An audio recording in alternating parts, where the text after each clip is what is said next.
예, 아멘을 잘 해주셨네요. 감사합니다. 예, 오늘 부활주일인데 오늘 이렇게 대면으로 또 그리고 또 어떤 사정으로 인해서 또 비대면 들으신 분들도 계신데 오늘 부활의 은혜가 여러분 모든 가정에 함께하기를 바랍니다. 오늘 본문에 보면은 그 엠마오로 가는 두 명의 사람들이 나옵니다. 우리들은 오늘 이 본문의 내용을 보면서 왜 이 둘은 예수님의 부활을 믿지 못했을까 하는 이런 의문이 우리는 좀 생깁니다.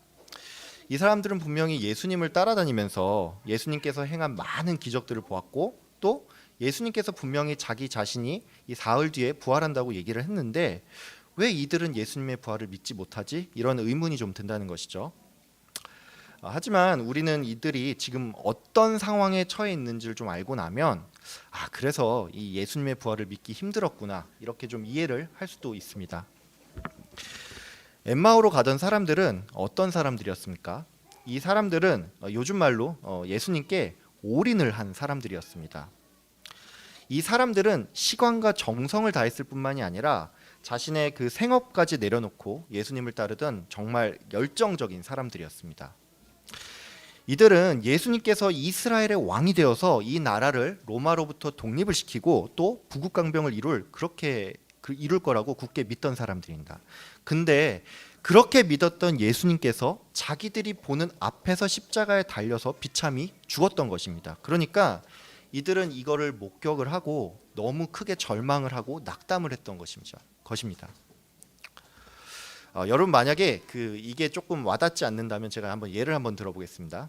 여러분이 뭐 어떤 주식을 가지고 있어요. 근데 여러분은 이 주식이 1년 뒤에 10배가 오를 거라고 그렇게 믿고 있다고 치겠습니다. 근데 1년 뒤에 10배가 오르기는커녕 3개월 뒤에 이 상장 폐지를 당했다고 하겠습니다.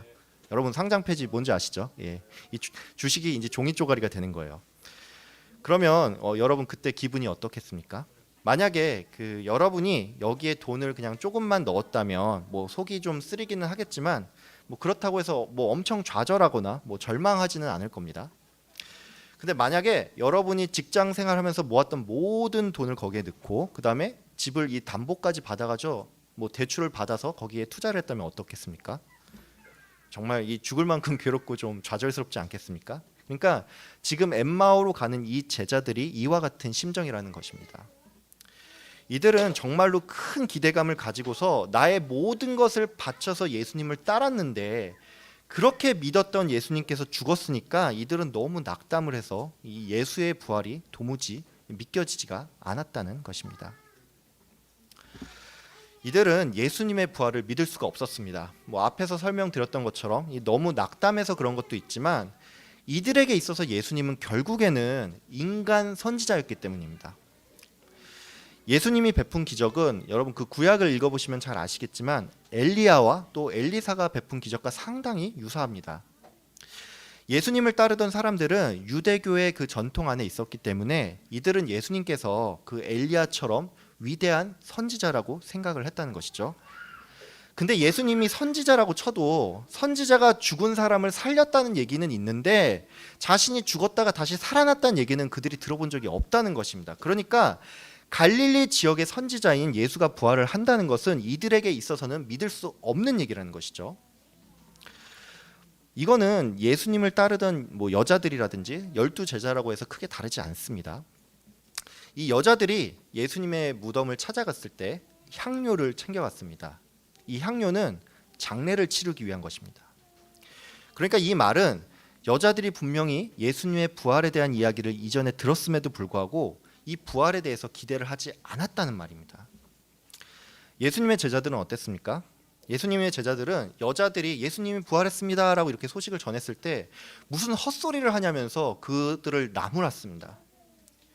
결국에는 이 모든 사람들이 예수님을 그저 인간 선지자로 봤기 때문에 예수님의 부활을 믿을 수가 없었다는 것입니다.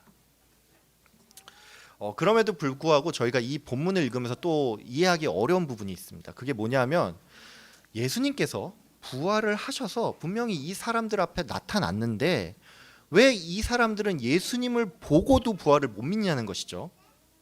근데 이거는 뭐 이들의 심리 상태가 뭐 이상해서 아니면 뭐 요즘 말로 멘붕이 와서 뭐 예수님을 못 알아본 그런 게 아닙니다. 예수님은 고린도전서 15장에 보면은 부활의 첫 열매라고 그렇게 표현이 나와 있습니다. 이 말은 무엇이냐?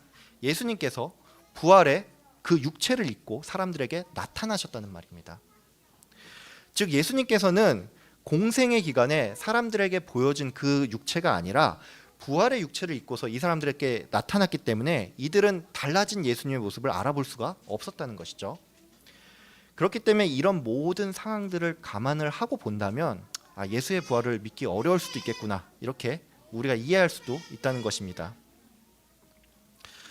저는 오늘 이 엠마오로 가던 이 두 사람의 모습들이 우리에게도 또한 있다고 생각을 합니다. 비록 우리가 이들과는 다르게 예수의 부활을 믿기는 하지만 이 사람들이 처한 그 상황이 우리에게도 역시나 있다는 것이죠. 그럼 이 사람들과 우리들의 이 공통점은 무엇일까요? 그건 바로 이 사람이나 우리들이나 모두 은혜 없이는 단 하루도 살아갈 수 없는 존재들이란 것입니다. 엠마오로 가던 이 둘은 깊은 절망과 좌절 가운데 있었습니다. 물론 이들의 좌절과 우리의 좌절이 분명히 그 이유가 다르지만 우리 성도들 또한 이들처럼 깊은 절망과 좌절 가운데 있을 수가 있습니다. 여러분 자신을 한번 돌이켜 보길 바랍니다. 여러분은 예수님 믿고 그 이후부터 모든 일이 다 잘 풀리기만 했습니까? 분명히 예수님을 만났는데 여전히 내 인생에 풀리지 않는 숙제들이 다 있지 않습니까? 내가 예수님 믿는다고 하지만 여전히 내 삶에 변하지 않는 것들이 있고, 과연 나는 뭐가 달라졌지? 과연 나는 무엇을 얻었지? 이런 의문들이 여러분에게 있지 않습니까? 우리에게는 모두 이런 것들이 다 있습니다. 그렇기 때문에 우리는 이 엠마오로 가는 제자들처럼 모두 은혜가 절실하게 필요한 사람들입니다. 우리는 또한 이 엠마오로 가는 사람들과 비슷한 상황에 놓여 있습니다. 이 두 제자들은 분명히 예수님의 부활 소식을 들었습니다. 여자들에게 들었고 이 무덤을 다녀온 베드로와 요한에게 그 얘기를 들었습니다. 근데 이들은 예수님이 부활했다는 그 사실을 도무지 믿을 수가 없었습니다. 사람들은 부활한 예수님을 얘기하면서 흥분을 하고 있는데 이들은 예수의 부활이 믿겨지지가 않아서 뭔가 자신들은 이 은혜에서 소외되고 있다는 그 느낌을 받았다는 것이죠. 여러분들 중에서도 그런 분들 계시지 않습니까? 내가 오랜 시간 교회를 다녔는데 저 사람들은 은혜 받는 것 같은데 나는 은혜에서 소외된 것 같다는 그런 생각 들은 적 없습니까? 어떤 사람들은 간증거리가 넘치고 예배의 그 감격이 막 넘치는데 하나님이 뭔가 내 삶에는 그다지 개입하지도 역사하지도 않는 것 같고, 예배 자리에 있기는 한데 뭔가 차갑고 냉랭한 마음으로 그저 몸만 그 자리를 지키고 있지는 않습니까? 만약에 여러분들 중에 이런 분들이 계시다면 은혜를 받아야 합니다. 엠마오로 가는 제자들은 자기들이 도무지 어떻게 할 수 없는 그 현실과 거대한 벽 앞에서 참혹한 심정이 들었던 사람들입니다.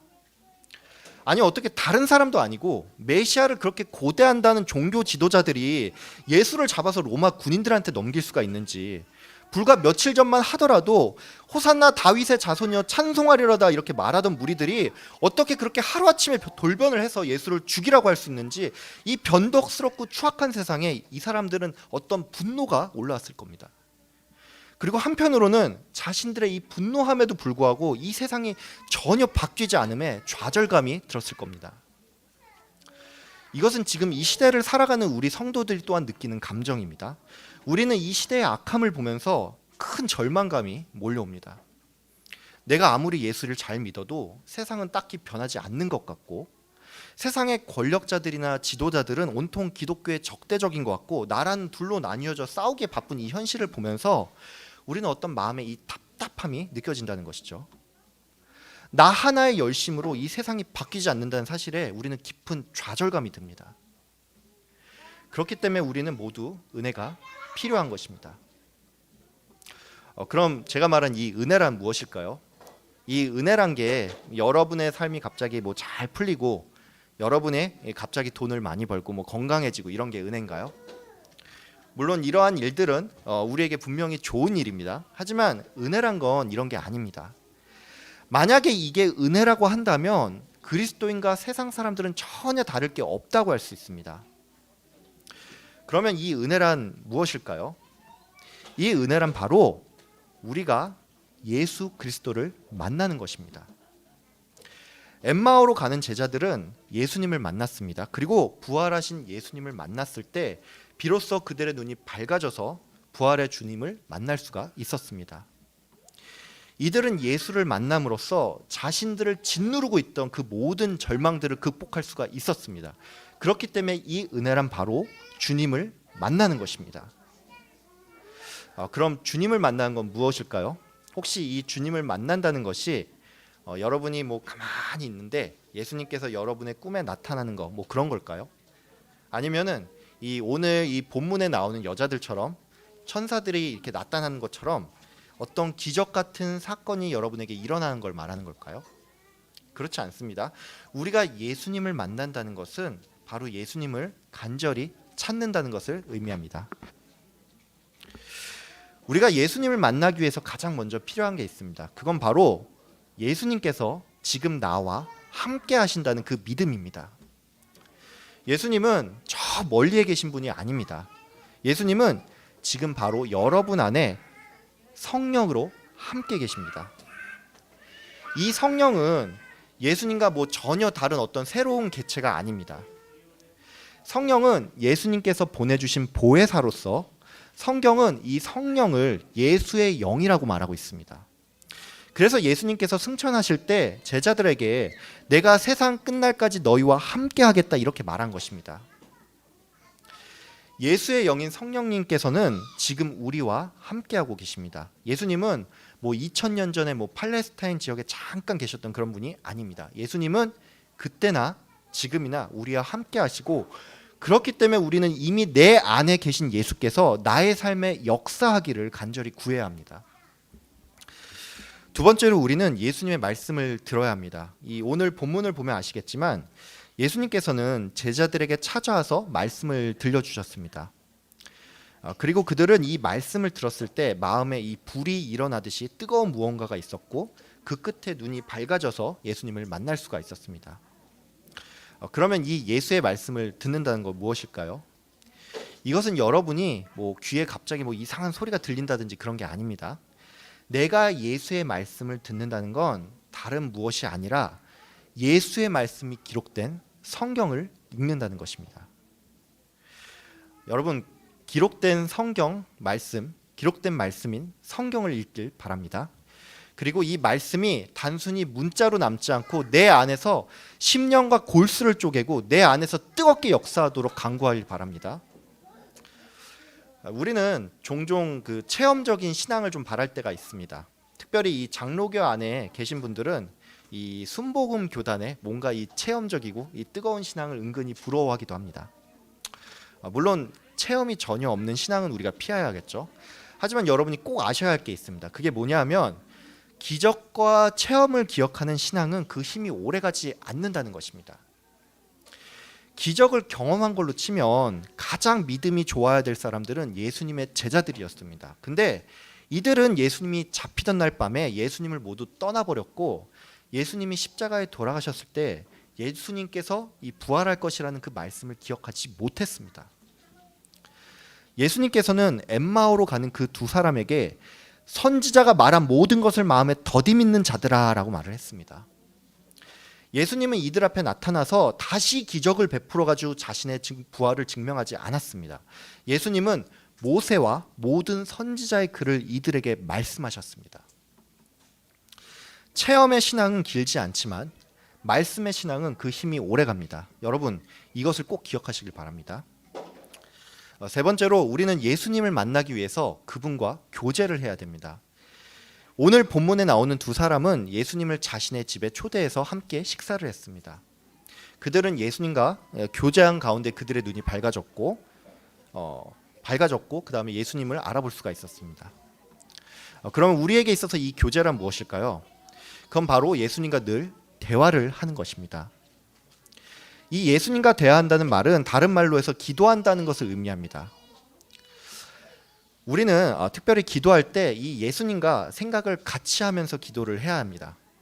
여러분도 아시겠지만 우리가 이 누군가랑 대화를 할 때 이 사람과 의견이 맞지 않으면 좀 어떻습니까?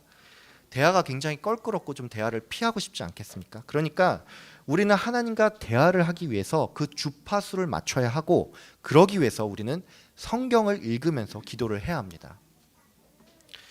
이처럼 우리는 말씀을 읽고 기도함으로써 예수님과 교제를 나누며 예수님을 만날 수 있습니다. 마지막으로 우리는 앞서 말한 이것들을 반복해야 합니다. 예수님이 늘 나와 함께 한다는 그 사실을 믿고 성경을 읽고 기도하는 일을 반복해야 합니다. 오늘 본문에 보면 예수님께서는 모여있는 제자들에게 나타나서 그들에게 성경을 깨닫게 하셨습니다. 이 말은 예수님께서 공생의 기간 중에도 부활하시고 나서도 계속 꾸준히 반복해서 말씀을 가르쳤다는 것을 의미합니다.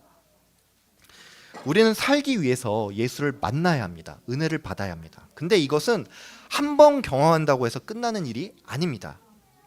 만약 이런 일이 살면서 딱 한 번만 있어도 된다면 우리에게 뭐하러 지속적인 예배가 필요하겠습니까? 예배는 우리가 무겁게 짊어질 어떤 짐 같은 게 아닙니다. 예배는 하나님을 경배하면서 우리가 또한 은혜를 받는 시간입니다. 여러분 모두는 그 예수님을 뜨겁게 만났던 그 순간들이 다 한 번쯤은 있었을 것입니다. 그리고 그 한 번의 은혜와 한 번의 체험으로 평생 가지 않는다는 것 또한 잘 알고 있을 겁니다. 부흥회라든지 어떤 집회 한 번 다녀왔다고 해서 평생 은혜롭게 사는 게 아닙니다.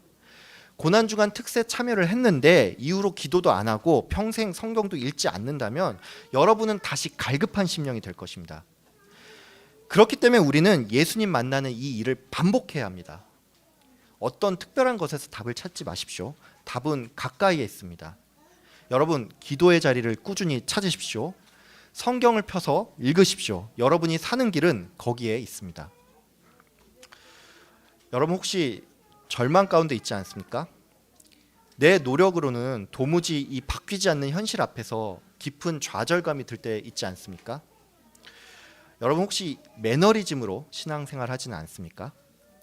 남들은 다 은혜 받는 것 같은데 나만 소외받는 것 같다는 그런 생각 들지 않습니까? 우리는 은혜 없이 살 수 없습니다. 그렇기 때문에 우리 모두는 예수를 만나야 합니다. 부활의 예수님은 그저 역사적인 어떤 사실이나 교리적인 무엇이 아닙니다. 예수의 부활은 여러분의 구원에만 효력이 있는 게 아니고 부활절은 그저 기독교 절기 중 하나로 지키는 날이 아닙니다. 부활의 예수님은 지금 여러분의 삶에 당장 필요한 것이고 그 부활의 예수님을 만나야 여러분이 살 수가 있습니다. 여러분 찾으십시오. 예수 그리스도를 찾으십시오. 구하라 그리하면 구할 것이요 찾으라 그리하면 찾을 것이요 문을 두드리라 그리하면 열릴 것이라 예수님께서 말씀하셨습니다. 너희 하늘 아버지께서 구하는 자에게 성령을 주시지 않겠느냐 예수님께서 말씀하셨습니다. 천국은 침노하는 자의 것입니다. 찾는 자의 것입니다. 그리고 이 천국은 여러분의 삶에 당장 임해야 합니다. 여러분 예수님을 만나십시오. 우리가 예수를 만나야 삽니다. 여러분 모두 예수님을 만나서 매일매일 천국의 삶을 살아가길 주의 이름으로 기도합니다. 기도하겠습니다. 참 좋으신 하나님 아버지 감사합니다. 우리의 모든 죄악들을 용서하시고 우리를 죽음 가운데 살리시기 위하여 이 땅에 오시고 죽으시고 부활하심을 하나님 아버지 우리가 믿습니다. 아버지 하나님, 우리가 이 부활 신앙을 가지고 살아갈 때 때로는 나의 삶에 또 여러 가지 일들로 말미암아 하나님 아버지 좌절하고 깊은 낭만 가운데 빠져 있을 때도 많습니다. 이 엠마오로 가는 두 제자들처럼 우리들은 낙담하고 절망하는 순간들이 있습니다. 아버지 하나님, 우리가 이럴 때마다 예수 그리스도를 찾는 자가 되게 해주시고 예수님을 만나고 다시 날개치고 올라가는 그 신앙이 될 수 있도록 주님 복을 내려 주시옵소서. 아버지 하나님, 우리 힘으로 되지 않습니다. 아버지 하나님, 예수님을 만나야 됩니다. 우리가 예수를 만나기 위해서 날마다 성경을 읽고 기도하는 자가 되게 하여 주시고 우리가 오늘 받은 은혜를 다음날 쏟는 자가 되지 않도록 우리가 부지런히 예수 그리스도를 찾고 만나고 천국 백성으로 살아가는 우리 모든 가정들 될 수 있도록 주님 인도하여 주시옵소서. 감사드리며 예수님의 이름으로 기도하였습니다. 아멘.